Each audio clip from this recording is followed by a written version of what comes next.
नमस्कार, सत श्री अकाल, अस्सलाम वालेकुम, वड़क्कम। मैं आपका दोस्त तरुण सूर्यवंशी हार्दिक स्वागत करता हूं मेरे YouTube channel Tarun Suryavanshi life begins with you पे। मुझे इतना प्यार देने के लिए बहुत बहुत शुक्रिया। आप लोग मेरा वीडियो देखते हैं उसके लिए बहुत बहुत शुक्रिया और अंत तक बने रहते हैं उसके लिए भी शुक्रिया। दोस्तों, मेरा यूं ही उत्साह बढ़ाने के लिए मेरे चैनल्स को सब्सक्राइब करना ना भूलें।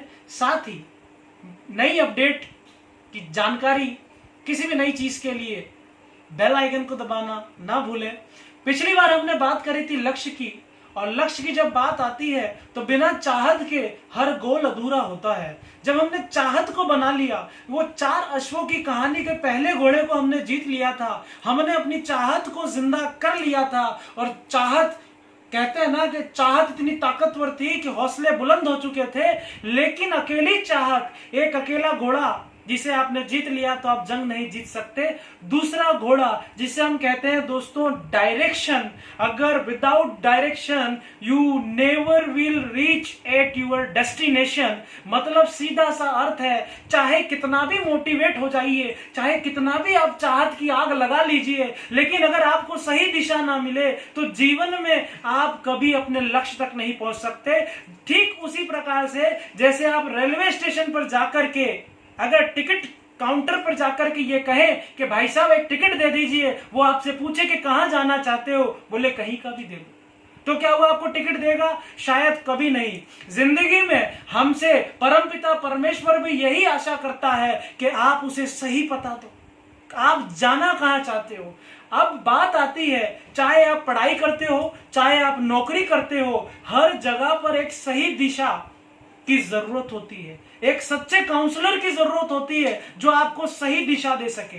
दोस्तों, जीवन में अगर सही दिशा ना हो तो कितनी भारी पड़ती है, इस बात से आपको बताता हूं, एक कहानी के माध्यम से जोड़ने की कोशिश करूंगा। बने रहिएगा मेरे साथ। दोस्तों, एक बार की बात है, एक व्यक्ति एक स्टेशन पर जाता है, स्टेशन पे उतरता है, जिसके पास में काफी सामान होता है। जैसे ही स्टेशन से उतरता है, स्टेशन से बाहर निकल करके वो एक ऑटो वाले को कहता है कि भैया मुझे शिव जी के मंदिर जाना है, वो फला शिव जी का मंदिर जो है वो बहुत फेमस है, मुझे उस मंदिर पे जाना है, बताओ कितना पैसा लगेगा।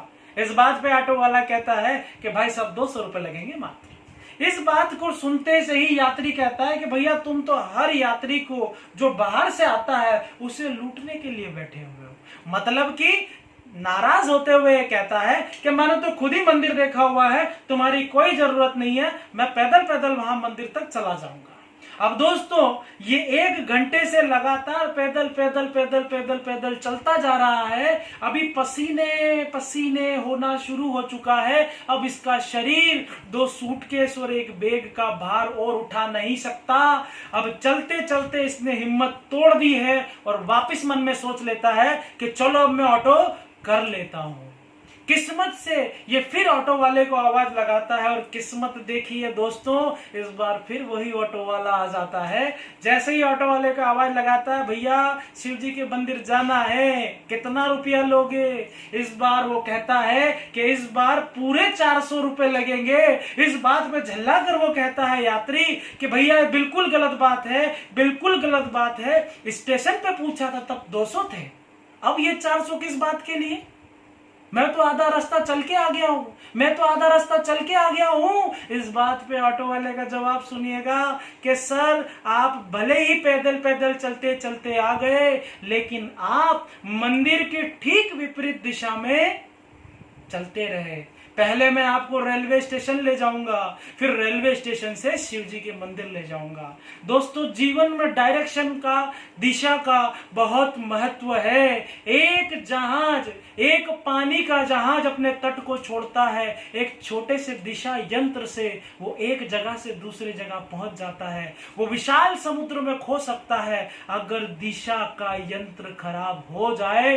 दोस्तों, सही दिशा, सही डायरेक्शन जीवन में हमें ना मिले तो हम भी निश्चित तौर पर कभी भी अपने डेस्टिनेशन पे नहीं पहुंच पाएंगे। अगर आपने सपना देखा है, अगर आपने लक्ष्य को लिखा है, और अगर आप अपने प्राण से ज्यादा उस लक्ष्य को चाहते हैं, तो दोस्तों सही दिशा का ज्ञान होना जरूरी है और सही दिशा आपको अच्छे और सच्चे मार्गदर्शन देने वाले लोगों से मिल सकता है। तो बने रहिए ऐसे गुरुजनों के साथ में जो आपके जीवन को सही दिशा दे सके। और जब सही दिशा मिल जाए तो दोस्तों आप यहां से दूसरा अश्व जीत जाते हैं और अपने लक्ष्य के करीब पहुंच जाते हैं। तो दोस्तों यहां तक थी मेरी बात दूसरे घोड़े की, जिस घोड़े के लिए आपने काफी इंतजार किया। तो पहली डिजायर, दूसरी है आपकी डायरेक्शन। इन दो घोड़ों को जीतने के बाद अभी भी दो घोड़े बच जाते हैं।